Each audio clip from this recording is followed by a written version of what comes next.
자, 이번에는 오늘의 가장 사실 핫한 이슈, 주제가 되지 않을까 싶은데 대통령실과 국민의힘 주제로 한번 넘어가겠습니다. 자, 당정 갈등 일단 봉합됐다. 이런 어제 얘기까지 해봤었는데 어제 방금 말씀하셨습니다. 언론이 회칼 테러 논란 일으킨 황상무 전 수석이죠. 수석이 사퇴했고 자, 오늘은 국방부 장관 재임 시절 최상병 사망사건 수사 외압 의혹으로 공수처 수사받다가 돌아온 귀국한 이종섭 대사 얘기입니다. 장가 기자, 뜨거운 감자였습니다. 이종섭 호주 대사. 조금 전에 귀국했죠. 당초에 새벽 5시 20분에 온다, 6시 40분에 온다 그래서 저희 취재진도 이미 새벽 4시부터 나가 있었는데요. 결과적으로 9시 30분이 조금 지난 시간에 인천공항에 도착을 했습니다. 지금 나온 영상인가 보죠? 네, 그렇습니다. 기자들이 질문을 하려고 많이 기다리고 있었는데 자신이 준비해온 말만 한 채 떠났거든요. 목소리 들어보시죠.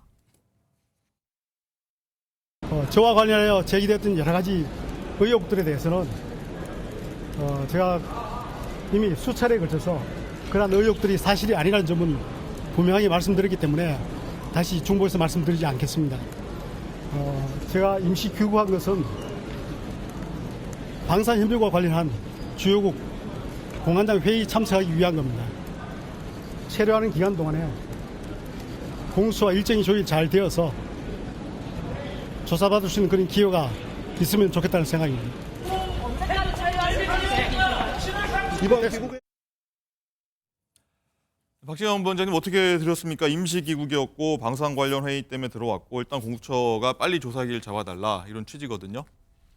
대한민국 외교관이 방산 때문에 대사로 나가 있는가요? 이 방산이라는 것은 숨어서 하는 작은 업무 중에 하나예요. 이게 그 이야기는 제가 왜 드리냐면은 방산 관련해서 주요국 대사들을 모아서 이렇게 회의하는 거 실제 처음이라고 합니다. 대부분 화상회의로 끝냈고. 네. 그럼 뭐냐? 기획 입국이죠. 기획 입국의 주체는 한동훈 비대위원장이 강하게 요구하니까 대통령이 수용한 거겠죠. 자, 그러면 이게 이종섭 대사가 들어오는 게 본질입니까? 아닙니다. 사실은 이종섭 대사가 출국 금지가 내려져 있었습니다. 출국 금지가 법무부에서 심의를 통해서 해제되는 과정, 거기에 어떤 힘이 작동했는가, 이걸 정확하게 우선적으로 밝혀야 되는 거고요. 더 근본적으로 들어가면은 국방부 장관 재임 시절에 수사 외입을 대통령실에서 어떤 방식으로 했는가, 그리고 대통령은 인지하고 있었는가, 여기에 대해서 관련성이 있는가, 이런 것들을 정확하게 따져야 되는 것이다, 이렇게 말씀을 드리겠고요. 네. 결국은 이런 것들은 만약에 사실로 드러난다면은 국기문란 행위가 되는 거고요. 대통령의 안위에 대해서도 하나의 움직일 가능성이 있는 그런 중차대한 사건입니다. 그렇기 때문에 저는 한동훈 비대위원장이 이종섭 전 장관을 들어오라고 했다라고 이렇게 생각이 됩니다. 그러나 한편으로 생각해 보면요. 왜 이 총선 시기에, 이 중요한 시기에 이종섭 전 장관을 대사로 임명해서 호주로 내보냈을까?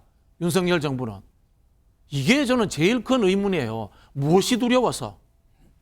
네, 이종훈 실장님은 네네. 어떻게 되셨는지 궁금합니다. 일단은 한동훈 위원장 즉각 귀국하라고 해서 일단은 수용된 모습이 일단 일견 외견상으로는 보이는데 네. 하나씩 풀어가야 될 것 같습니다. 일단 귀국은 방산 회의 때문에 들어왔지만 공수처가 빨리 기회를 잡아달라고 했고 하나씩 풀어가야 할 것 같은데 어느 것부터 좀 풀어가야 될까요? 일단 공수처의 수사와 관련돼서 수사 일정을 아마 조율해야 될 것 같습니다.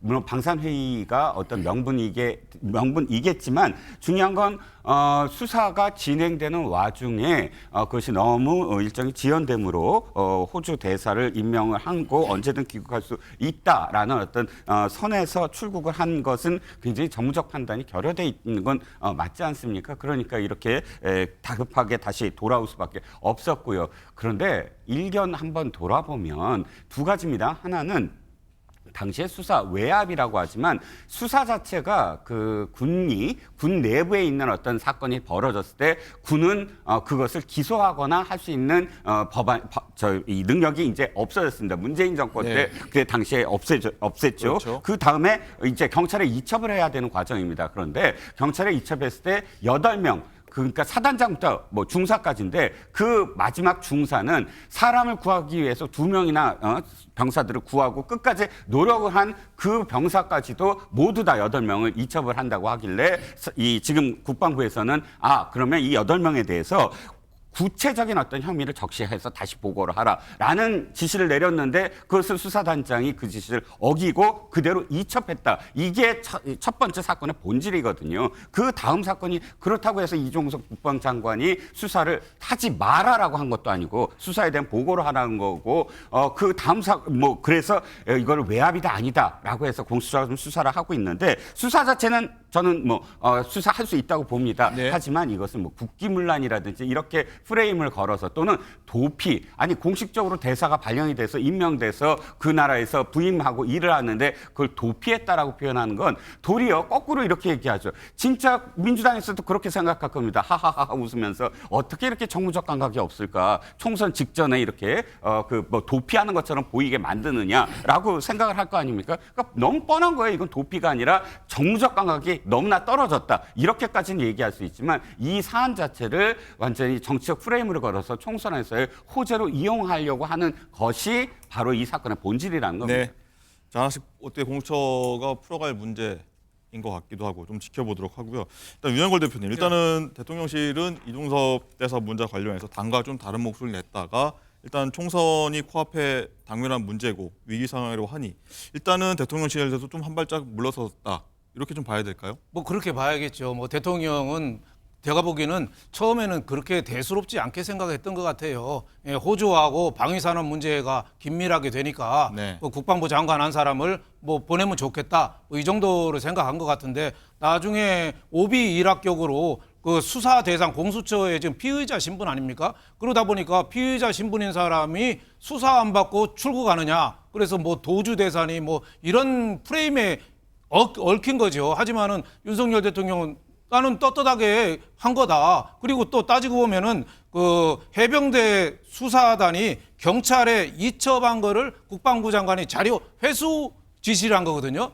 그 국방부 장관이 뭐 수사에 개입하고 이럴 여지도 없는 거예요. 그래서 직권 남용이 되기도 좀 어려운 사건입니다. 하지만은 뭐 피의자 신분인 건 분명하니까 이게 프레임에 씌워져 가지고 그 수도권 특히 지지율이 상당히 많이 좀 폭락했잖아요. 15%까지. 그러니까 지난 토요일 날 16일 날 청와대 대통령실 비서실장이 좀 빨리 좀 귀국시키는든지 뭐 여러 가지 조치를 좀 해달라 네. 요구를 했는데 그때부터 제가 보기에는 숙고로 들어가서 이거 검토를 한 것 같아요. 그래서 공관장 회의도 방위산업 공관장 회의도 좀 만들어서 모양도 갖추고 제가 보기에는 19일 날 어느 정도 결정을 한 다음에 20일 날 새벽 6시 45분에 발표했죠. 네. 그거는 아주 긴박하게 결정했다는 그 모양을 좀 갖추려는 그런 전략의 좀 하나로 보여집니다. 하지만은 이번에 좀 대통령도 좀 뼈저리게 느끼고 국민의힘도 느껴야 될 게 아무리 옳고 그른 걸 떠나서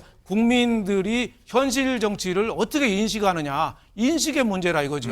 대통령이 아무리 옳고 틀린 거라고 인식을 해도 국민이 그렇지 않다고 인식을 하면은 국민의 뜻에 받아줘야 되는 거죠. 중국의 순자가 그런 얘기 했잖아요. 군주, 민수, 왕은 배고 국민은 물이다. 물은 배를 띄우기도 하지만 배를 뒤집기도 한다. 그래서 저는 대통령실에서 국민의 그 공정과 상식에 대한 의구심을 풀어주려고 노력하고 한 발짝 나갔다는 거는 굉장히 진전된 것도 보지만 예. 조금 늦었어요. 그래서 지금부터 빨리 좀 서둘러야지 그 수습이 가능하지 않겠느냐 이렇게 생각하고 있습니다. 네.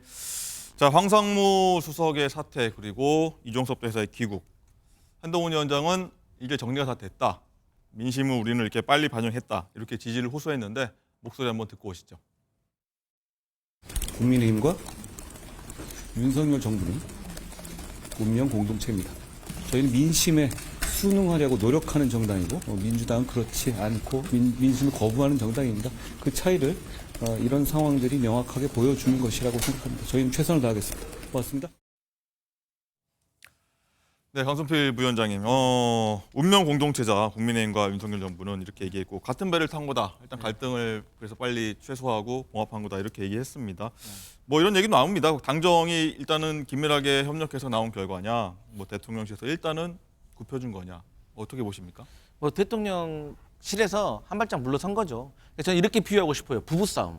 그러니까 엄마하고 싸움. 아빠가 자식들 앞에서 싸우고 있어요. 근데 자식들 보기 민망하니까 일단 그만 싸우자 하고 이제 봉합을 한 건데 네. 이 봉합이라는 것 자체가 바로 상처가 아물지 않잖아요. 언제든지 골물 수 있는 위험이 있는 거예요. 그리고 저는 두 가지 발언을 한번 주시를 해봤습니다. 네, 뭘까요? 그러니까 작년에 이철규 의원이 그런 말을 했습니다. 그 배를 침몰시키려고 하는 승객들은 승선시킬 수가 없다. 근데 배 선장이 지금 한동훈 비대위원장이고 또 한동훈 비대위원장은 이철규 의원은 나의 스텝이다라고 했어요. 긴장 관계에 있다는 건 말씀하시는 그렇죠. 거죠? 그러니까 앞뒤가 안 맞는 거예요. 그래서 봉합이 되기가 쉽지 않은 상황이다. 본질적인 문제가 해결되기 전에는 저는 그렇게 보고 있습니다. 네. 이종호 실장님은 어떻게 되셨습니까? 그러니까 긴장 관계 두 사람의 누구랑 이철규 누구 말씀- 위원장과 아, 예, 의원과 한동훈 위원장과의 어떤 긴장 관계를 좀 또 다시 나올 수 있다. 아, 그런데 이제 끝났죠. 왜 끝났냐면 비례대표와 관련된 문제잖아요. 비례대표는 내일 후보 등록이 끝납니다. 내일까지 이철규 의원이 지금 그것을 또다시 문제 제기를 할 수 있는 여건이 안 되고요. 두 번째는 이겁니다. 이철규 의원이 만약에 친윤이고 그래서 지금 반기를 들었다고 한다면 이철규 의원 쪽으로 지지자들이 있어야 돼요. 후보들이나 나서서 아이고 그 이철규 의원 말이 맞습니다 해야 되는데 단 한 명도 이 순간까지 이철규 의원의 편에 든 사람이 없습니다. 도리어 진짜 찐윤이라고 하는 이용 의원을 포함해서 뭐 윤석열 대통령의 입이라고 하는 김은혜 후보 전부 다 지금 비대위원장과 똑같은 어떤 목소리를 내거든요. 이것은 지금 이 이철규 위원이 더 이상 문제를 확산시킬 수 없는 그런 상황이다라는 네. 겁니다. 이 얘기는 뒤에서 잠깐 더 하도록 하고요. 장갈 기자, 일단 이종섭 대사 얘기를 하고 있는데 이 갑작스러운 기국을 놓고 또 이런저런 얘기가 나오는데 일단은 방산 관련 회의를 아까 조금 전에 한번 지적해 주시긴 했지만 급조한 거 아니냐. 급조해서 만들어서 이종섭 대사 기획한 거 아니냐 이런 얘기 나와요. 네, 앞서 패널분들이 말씀을 해주셨지만 이 회의 필요성에 대한 공감대는 있어도 이종섭 대사가 참여하는 방안은 원래 없었다는 얘기도 나오고 있습니다. 또 일각에서는 이 대사가 이 민심을 붙잡기 위해서 여당의 요구에 떠밀려 오는 게 아니라 자진 귀국하고 조기 귀국하는 그림을 만들기 위해 예정에 없던 회의를 참석하는 게 아니냐 이런 얘기까지 나왔습니다. 네. 박신영 부원장 어떻게 보셨습니까? 이제 조기 귀국 명분을 주기 위해서 회의를 만들었다 이런 주장 아까 좀 전에 하셨는데 실제로 맞다고 보십니까? 아니면은 원래 있던 건데 예정돼 있던 건데 뭐 할 말이 있을 것 같습니다. 쪽에서도. 그 호주가 이제 우리나라 이제 자주포 수입을 하기도 했어요. 예. 했는데 잘 아시겠지만은 호주나라라는 나라가 이 동아시아 태평양 전략에서 미국의 전략에 그대로 따라가는 나라입니다. 우리는 지금 쿼드에도 안 들어가 있고요. 그런 상황에서 전직 국방부 장관이 보통 이제 호주 대사라는 자리가 뭐 1급 실장이라든가 차관보 정도가 가는 자리인데 2단계, 3단계를 낮춰서 가야 될 이유가 존재하지 않는 거고요. 그리고 이제 이종섭 장관이라는 분의 경력을 보면요. 주로 야전군에서 경력을 쌓은 분이에요. 방산하고 전혀 관련이 없어요.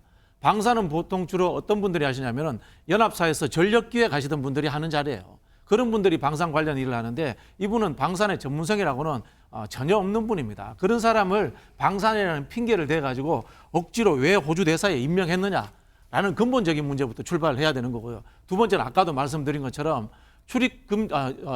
출국 금지가 되어 있었는데 법무부에서 그것을 해제하는 과정에 어떤 외압이 작용했는가 그 부분을 확인해야 되는 거고요. 아까 또 두 분이 놓치신 것 중에 이 최상병 관련 수사 외압 관련해 가지고 해병 1사단장이 왜 빠지게 됐는가라는 부분들 그 부분이 가장 핵심인데 그런 것들이 지금 전혀 규명이 되지 않고 있다는 겁니다. 앞서서도 또 빠뜨린 거 말씀드리자면 피의자 신분에 있는 사람인데 그렇게 중요하게 주장하는 호주 대사를 왜 내보냈냐는 거예요. 호주에서는 모르겠어요?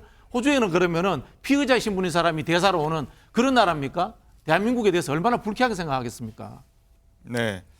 국방장관이니까 방산 전체적으로 뭐 이해할 수 있는 부분도 있을 수 있다는 생각도 좀 드는데 윤영건 대표님 어떻게 보십니까? 뭐 해임 얘기까지 민주당에서는 주장을 하고 있고. 네, 뭐 어떻게 해임 좀- 얘기도 어떻게 나오고 좀- 있고 여당 예. 의원들도 뭐 해임 얘기를 일부에서 하시는 분이 있었어요. 예. 하지만 해임 얘기는 좀 현실적으로 좀 너무 지나친 거 아닌가 지나치다. 이런 생각이 좀 들어요. 예. 외교 관계는 호주라는 나라를 상대하는 거거든요. 그래서 우리 혼자만 할 수 있는 게 아니에요. 꼭 아그레망도 하고 여러 가지 신임장 제정도 하고 여러 가지 절차를 거쳤는데 그거를 우리 사정으로 하루 만에 해임한다 있을 수 없는 얘기고 저도 뭐 피의자를 대사로 임명한 거는 그렇게 좋아 보이지는 않습니다. 하지만 이왕 임명한 거예요. 엎질러진 물이에요. 그래서 잘할 수 있도록 하고 또 여기 귀국했잖아요. 그래서 공수처에서도 아마 바로 조사는 못할 겁니다. 왜냐하면 지금 공수처가 거의 무두일 두목이 없는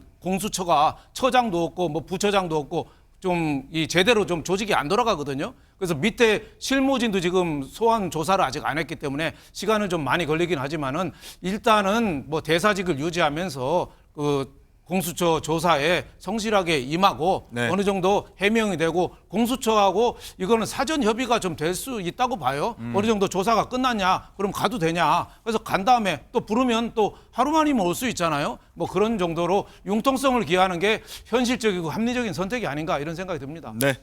이 부분을 제가 따져야 되겠는데요. 네. 피의자가 조사받고 수사받는 것을 융통성 마음대로 선택합니까? 조사받는 게 쇼핑입니까? 이야기는 한동훈 법무부 장관이 파리에서 급거 귀국한 송영길 전 대표에게 했던 말입니다. 똑같이 적용돼야 됩니다.